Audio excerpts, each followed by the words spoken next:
बच्चों, ये मैंने एक वीडियो बनाया है आपके रिवीजन के लिए। Chapter is a shelter so high. तो अगर एक बार आप इस वीडियो को देख लेते हैं तो मोर और लेस 90% चीज जो है यहाँ पर कवर हो जाएगा। ठीक है, सबसे पहले तो identify this person. Yes, this is Gaurav Jani. अच्छा, तो गौरव जनी जो है उन्होंने एक डॉक्यूमेंट्री फिल्म बनाई थी 2006 में, जिसके बेसिस पर आपके ईवीएस के बुक में ये चैप्टर दिया हुआ है, शेल्टर सो हाई। तो आपसे यहाँ पर पूछा जा रहा है कि वो कौन सी डॉक्यूमेंट्री थी। All of you know that the name of the documentary is riding solo to the top of the world and it was published in the year 2006. Next question is, by what name did Gaurav Jani use to call his bike? गौरव जनी अपने bike को किस नाम से बुलाते थे भाई? तो लोनर। फिर आगे वो खुद ही कहते हैं कि although the name of my bike is loner, but loner is actually never lonely. मेरे बाइक का नाम लोनर तो है, लेकिन ये लोनली कभी नहीं रहता, अकेला नहीं रहता। ऐसा वो क्यों कहते हैं? क्योंकि लोनर एंड गौरव जनी were together all the time, just like friends. और दोनों साथ मिलकर के दूर दूर जगहों की सैर किया करते थे। फिर आपसे पूछा है, what all did Gaurav pack for his journey to Leh? Leh जाने के पहले उन्होंने इस जर्नी के लिए क्या क्या सामान को पैक किया? तो he packed a small tent, sleeping bag, plastic sheet, warm clothes, food that would remain fresh for some days because he was actually traveling, his camera, tripod stand for camera, and extra cans for carrying petrol.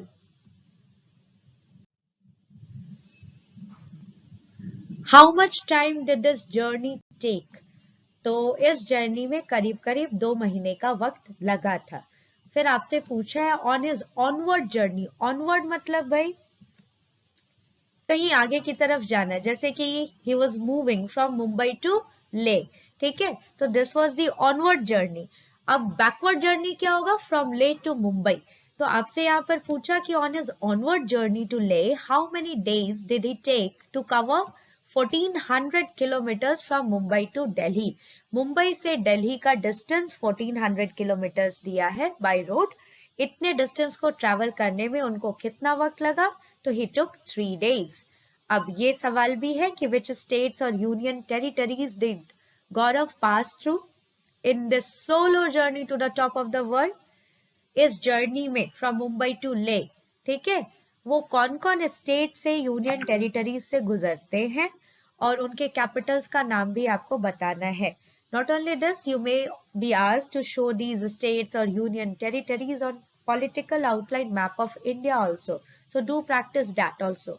ठीक है, तो states में भाई Maharashtra, capital Mumbai, Gujarat, capital Gandhinagar, Rajasthan, capital is Jaipur, Haryana, capital Chandigarh, Himachal Pradesh Shimla. Union territories में बेटा Jammu and Kashmir. आपको पता है कि जब ये बुक पब्लिश हुई थी उस समय Jammu and Kashmir was a state and Ladakh was a part of Jammu and Kashmir. लेकिन अभी जो है जम्मू एंड कश्मीर ये एक यूनियन टेरिटरी है, Ladakh is another union territory. Jammu and Kashmir का कैपिटल मैंने हर बार बताया है, याद रखना है। ठंडे में हम लोग जम जाते हैं तो ठंडे में जम्मू, ठीक है, जम से Jammu. So during winter capital of Jammu and Kashmir is Jammu, summer Srinagar, S S, summer S, Srinagar S, ऐसे याद रखोगे, याद रहेगा। और लद्दाख, लद्दाख का कैपिटल ले। फिर आपसे क्वेश्चन पूछा गया है मनाली प्लेन एरिया है कि hilly area? It's a hilly area. And in which state is it? It is in the state of Himachal Pradesh. Where is the capital of Himachal Pradesh? That is in Shimla. अब यहाँ पर आपको भरना था Gaurav tent was made of, किस चीज का उसका टेंट बना था? याक के हेयर का, शीप के हेयर का, स्किन का? No, Gaurav's tent was made of nylon. And what is a nylon? It is actually a synthetic fiber that is obtained from petroleum. Question number 9. What is a desert? As I had explained to you, a desert is that area where there is shortage of water, scarcity of water, because very little or no rainfall occurs at that place. ठीक है? So a desert may be a cold place also, it may be a hot place also. It is not so कि जहां पर दूर दूर तक बस बालू ही बालू दिखे उस जगह को हम डेजर्ट कहेंगे ना. डेजर्ट का सिंपल डेफिनेशन यही है कि जहां पर पानी की कमी हो इस वजह से क्योंकि वहां पर बारिश ही नहीं होती है या बहुत कम होती है. ठीक है. अब आपसे ये भी पूछा गया है कि आपको आपके कंट्री में किसी कोल्ड डेजर्ट का नाम बताना है और किसी हॉट डेजर्ट का भी नाम बताना है. तो कोल्ड डेजर्ट लद्दाख ले, हॉट डेजर्ट में आ जाएगा बेटा राजस्थान का थार डेजर्ट. ठीक है. यहां पर आपसे पूछा गया है व्हाट डज द वर्ड जुले मीन. आपको तो पता है गौरव जनी जहां जहां से गुजर रहे थे लद्दाखले में सब उनको बोल रहे थे जुले जुले. तो जुले का मतलब क्या? जुले मीन्स वेलकम. नेक्स्ट क्वेश्चन में आपको बोला गया है कि ताशी का घर जहां पर था वहां पर किस तरह के घर मिलते हैं, मतलब घर जो है उनकी खास बातें क्या है, स्पेशल फीचर्स क्या है, वो किस तरह से बनाए जाते हैं वगैरह वगैरह आपको बताना है. तो यहाँ पर बहुत सारे पॉइंट्स दिए हैं, बस एक बार सुन लीजिए आपके दिमाग में रहेगा. ठीक है. पहला पॉइंट है कि ताशी का हाउस और उसके पड़ोस में नेबरहुड में जो बाकी हाउसेस थे तो ज्यादातर घरों में 2 स्टोरीज थी. Now what does the word story REY mean? Story का मतलब होता है number of floors that are there in a building. किसी इमारत में किसी बिल्डिंग में कितनी मंजिलें होती हैं उसी को हम लोग स्टोरी कहते हैं. तो वहां पर ज्यादातर घरों में 2 मंजिलें हैं. ठीक है. और दीवारें किस चीज की बनी होती है? They are made up of stones kept over one another as you can see in this picture also. और इन पत्थरों से बनी दीवारों के ऊपर मड मिट्टी और लाइम यानी कि चूना से प्लास्टर किया जाता है. ठीक है. अंदर जाकर के अगर आप देखते हो तो ये बिल्कुल किसी शेड किसी झोपड़ी जैसा दिखेगा क्योंकि अंदर में ढेर सारा है स्ट्रॉ भूसा वो बेटा स्टोर करके रखा हुआ रहता है. ठीक है. स्टेयर्स, स्टेयर्स मतलब सीढ़ियां. सीढ़ियां जो है वो लकड़ी की बनी हुई है ज्यादातर घरों में. ग्राउंड फ्लोर नीचे वाला जो फ्लोर है it was meant for animals and for storing things. तो ग्राउंड फ्लोर पे चीजों को जो है स्टोर किया जाता है या फिर एनिमल्स के खाने की चीजें रखी जाती है या एनिमल्स को रखा जाता है. ठीक है. जैसा कि आप सभी जानते हैं ग्राउंड फ्लोर में कोई भी खिड़कियां नहीं होती हैं और इसीलिए नीचे में ठंड कम लगती है. And this is why people shift to ground floor during winters. अब रूफ को स्ट्रॉन्ग बनाने के लिए थिक ट्री ट्रंक्स का इस्तेमाल किया गया है. रूफ्स जो है वो फ्लैट है और इनका इस्तेमाल जो है वो चीजों को सुखाने के लिए किया जाता है. स्टोन वॉल्स जो कि कोट किए हुए प्लास्टर किए हुए हैं मड और लाइम से. लकड़ी की बनी हुई फर्श, लकड़ी की बनी हुई सीलिंग, ये सारी चीजें जो है ना इन्हें लद्दाख लेके बिल्कुल कपकपाने वाली ठंड से जमाने वाली ठंड से बेटा प्रोटेक्शन देते हैं. फिर यहाँ पर पूछा है विंटर्स में ताशी और उसका फैमिली जो है वो ग्राउंड फ्लोर में क्यों शिफ्ट कर जाता है. अभी हमने डिस्कस किया कि ground floor had no windows and it was also used to store hay. तो बेटा आपने शायद कभी सुना होगा या खुद भी ऐसा किया होगा कि ठंडी के दिन में हे में जाकर के अगर सो जाते हो पुआल के ऊपर सो जाते हो तो that is in fact very warm. ठीक है. तो वो काफी कंफर्टेबल भी लगता है, वार्मथ भी आपको देता है, थोड़ी गर्मी भी देता है. तो ग्राउंड फ्लोर में खिड़कियां नहीं थी और वहां पर हे भी स्टोर करके रखा हुआ था, इसीलिए वो वार्मर था, वो ज्यादा गर्म था और इसीलिए ताशी और उसके परिवार वाले जो है वो ग्राउंड फ्लोर पे शिफ्ट कर जाते थे ठंडी के दिनों में. ठीक है. अच्छा, फिर आगे पूछा है कि विंटर्स के वक्त ताशी और दूसरे लोग वहां पर उसके आसपास रहने वाले उनको फ्रेश फ्रूट्स और वेजिटेबल्स नहीं मिलता है. ऐसा क्यों है? और अगर इनको ठंडी के वक्त में फ्रेश फ्रूट्स और वेजिटेबल्स नहीं मिलता है तो फिर ये क्या इंतजाम करते हैं? तो बेटा क्या होता है कि ठंडी के वक्त टेम्परेचर जब बहुत लो हो जाते हैं तो उस टेम्परेचर पर फ्रूट्स और वेजिटेबल्स को ग्रो कर पाना बहुत मुश्किल होता है, तो फ्रूट्स और वेजिटेबल्स ग्रो नहीं किए जाते। अगर वो बाहर से मंगाते भी हैं, किसी और स्टेट से अगर मंगाया भी जाता है तो that becomes very very very costly. ठीक है, कई बार तो ऐसा हो जाता है कि बहुत ज्यादा स्नोफॉल की वजह से रास्ते जो है वो कुछ दिन के लिए बंद हो जाते हैं, तो ट्रांसपोर्टेशन भी रुक जाता है, तो भी फ्रेश फ्रूट्स और वेजिटेबल्स इनके पास नहीं पहुंच पाता है। ठीक है, तो ये क्या करते हैं कि समर के समय में जो भी फ्रूट्स और वेजिटेबल्स को ये ग्रो करते हैं, हार्वेस्ट करते हैं, उनको ये अपने फ्लैट रूफ पर सुखाते हैं और उसी को विंटर्स में इस्तेमाल किया करते हैं। फिर आपसे पूछा है, हमने ये डिस्कस किया था कि शिमला, जम्मू एंड कश्मीर में ज्यादातर घरों में आप देखते हैं कि स्लोपिंग रूफ है, लेकिन लेह लद्दाख में ऐसा नहीं है, वहां पर फ्लैट रूफ है। आप जान रहे हो कि जम्मू एंड कश्मीर है, हिमाचल प्रदेश है, इन जगहों पर प्रेसिपिटेशन बहुत ज्यादा है। Precipitation includes rainfall as well as snowfall, तो यहाँ पर बारिश भी होती है, स्नोफॉल भी बहुत होता है। तो अगर वो स्नो जो है वो छत पर टिका हुआ रह गया तो that becomes very heavy and the roof में कोलैप्स, छत जो है वो गिर जाएगी उसके भार से। इसीलिए वहां पर रूफ्स जो होते हैं वो स्लोपिंग होते हैं ताकि बर्फ वहां पर टिके ही नहीं और वो नीचे गिर जाए। लेकिन लेह जो है वो तो कोल्ड डेजर्ट है, तो वहां पर प्रेसिपिटेशन बहुत कम है। तो जब प्रेसिपिटेशन कम है तब फिर जरूरत क्या है स्लोपिंग रूफ की, इसलिए वहां पर फ्लैट रूफ होते हैं। ठीक है, और इसका इस्तेमाल वो लोग चीजों को सुखाने के लिए कर लेते हैं। आगे आपसे पूछा है कि चैंगटैंग वर्ड जो है इसका क्या मीनिंग है चांगपा लोगों के लैंग्वेज में। तो Changtang actually means a place where only few people live, ऐसी जगह जहां पर बहुत कम लोग रहते हैं। At what height is Changtang situated? About 5000 meters. ठीक है, फीट मत लिख देना, it is in meters.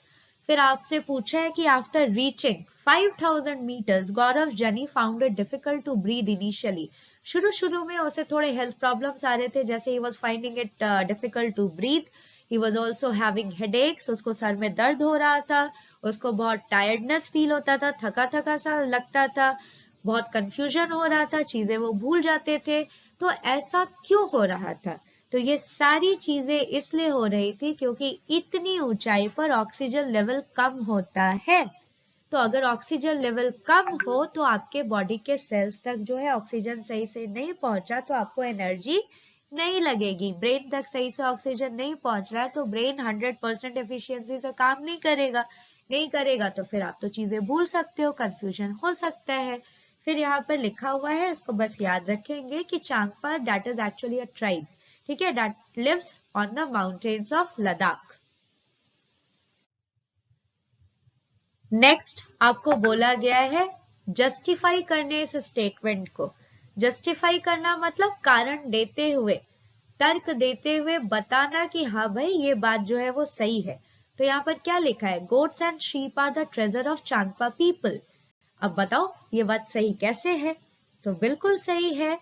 Changpa people के लिए असली खजाना, असली ट्रेजर जो है वो गोट्स एंड शीप है, क्योंकि from them only they get milk, meat, skin for tents and wool for coats and sweaters. और यही नहीं, इनके जो पश्मीना गोट्स होते हैं उनसे तो भाई उनको विश्व प्रसिद्ध, world famous, so costly, so soft, so fine pashmina wool मिलता है। ठीक है, जिसको वो सेल करके पैसे कमाते हैं। तो इनकी लाइफ जो है वो डिपेंडेंट है एनिमल्स के लिए, इन चीजों के लिए, पैसे अर्न करने के लिए भी। ठीक है, यहाँ पर लिखा है from these animals they earn their livelihood. ठीक है, लाइवलीहुड का क्या मतलब होता है? जिंदा रहने के लिए जो हमें सामान की, पैसे की जरूरत होती है, that is known as livelihood. ठीक है, okay. If a family has more animals, और इसीलिए जिसके पास जितने ज्यादा एनिमल्स होते हैं उसको उतना ज्यादा चांगपा लोग अमीर मानते हैं। ठीक है, Why do Champa people stay high up on the mountains in cold winters? इतनी कड़ाके की ठंड में चांगपा पीपल क्यों रहते हैं इतने हाइट पे? नीचे आ जाएंगे तो थोड़ी कम ठंड लगेगी, क्योंकि इनके जो गोट्स होते हैं, पश्मीना गोट्स, वो इतनी ऊंचाई पर अगर रहेंगे तभी उनके जो हेयर आएंगे वो सॉफ्ट होंगे, ज्यादा आएंगे। तो ज्यादा आएंगे तभी तो भाई ये ज्यादा वूल बना पाएंगे और उससे ज्यादा पैसे कमा पाएंगे। इसीलिए ये लोग अपने एनिमल्स को लेकर के हाइट पे चले जाते हैं, ठीक है, रहने के लिए। ये पिक्चर है, थोड़ा सा देख लो पहचानने के लिए। This is how pashmina goat looks like. This is picture of Tibetan yak. हाँ, फिर यहाँ पर आपसे पूछा है कि चांगपा लोग जिस टेंट पे रहते हैं उसका क्या नाम है, तो रेबो।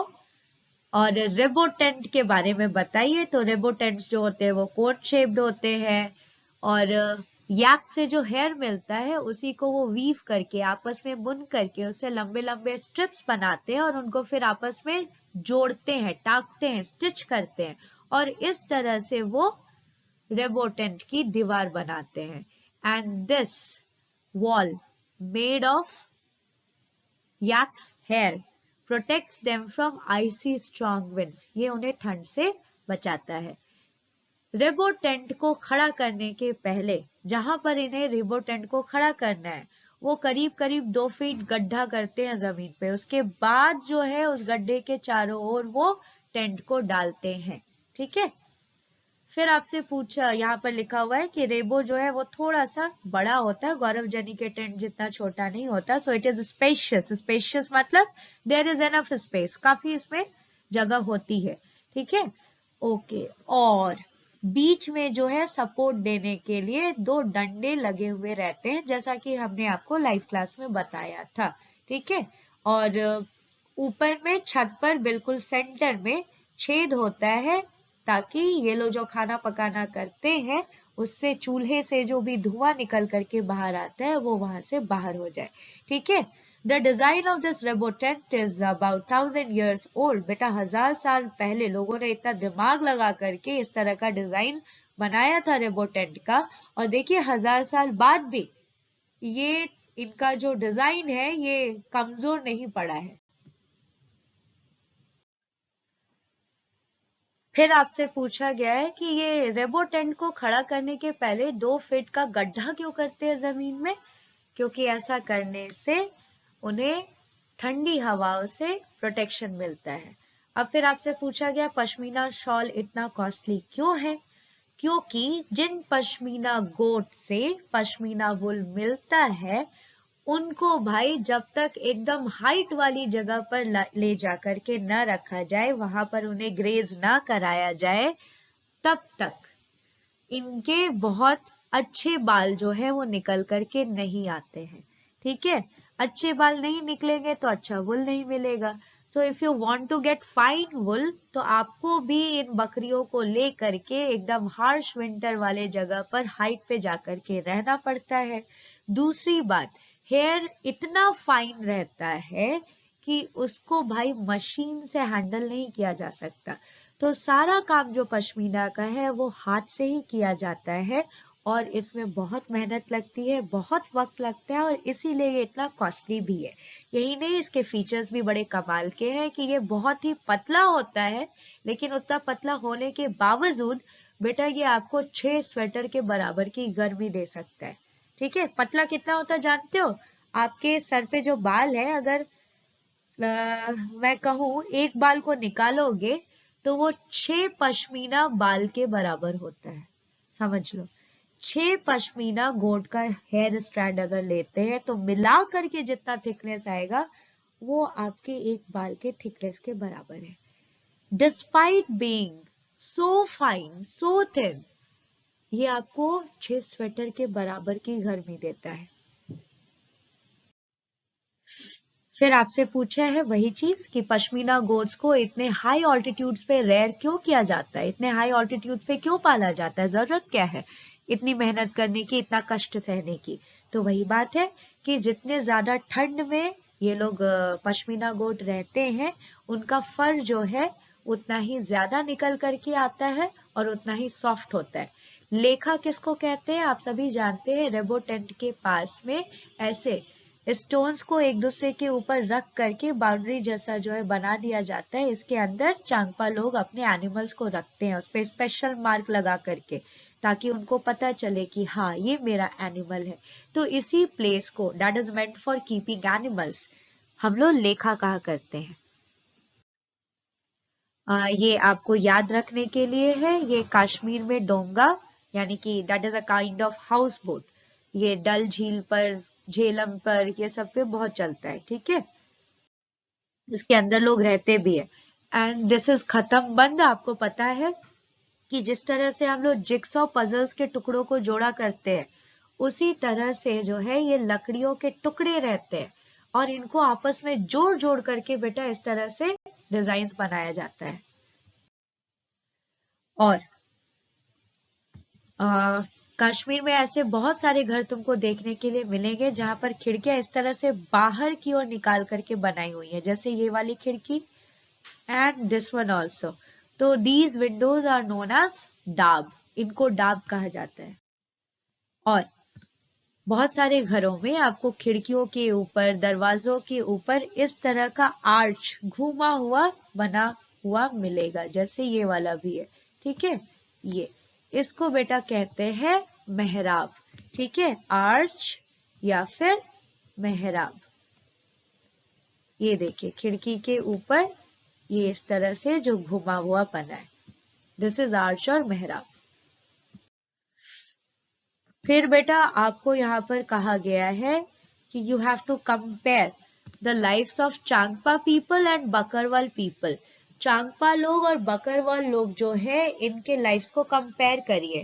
तो पहले तो मैंने यहाँ सिमिलैरिटीज लिखी है कि इनके लाइफ में क्या क्या चीज एक जैसी है, और फिर डिफरेंसेस लिखा है कि क्या क्या चीज अलग है। सिमिलैरिटीज में both of them lead a nomadic life. Nomadic life, nomads किसको कहते हैं? Who are wanderers. वॉन्डरर्स कौन होते हैं? जो कि एक जगह पर परमानेंटली उनका घर नहीं होता है, बोरिया बिस्तरा लेकर के घूमते रहते हैं। कुछ दिन कहीं पर रहे, फिर बोरिया बिस्तरा लेकर के किसी दूसरे जगह चले गए, फिर तीसरी जगह पर चले गए। तो ऐसे घूम घूम करके वो अपना लाइफ जो है वो जीते हैं। तो उनको नोमैड्स या वॉन्डरर्स कहा जाता है। तो दोनों के दोनों वैसे ही है। Both depend on animals, sheep and goats for their livelihood. Difference क्या है? तो चांगपा लोग जो है वो ठंडी के समय में हायर ऑल्टीट्यूड्स पे चले जाते हैं, लेकिन बकरवाल लोग जो है उल्टा काम करते हैं। ठंडी बहुत होती है इसलिए वो नीचे की तरफ आ जाते हैं जहां पर ठंड कम हो। चांगपा लोग जो है वो रेबो टेंट में रहते हैं। किस चीज का बना है आप जानते हैं, लेकिन बकरवाल लोगों का घर जो है वो स्टोन और मड का बना हुआ रहता है।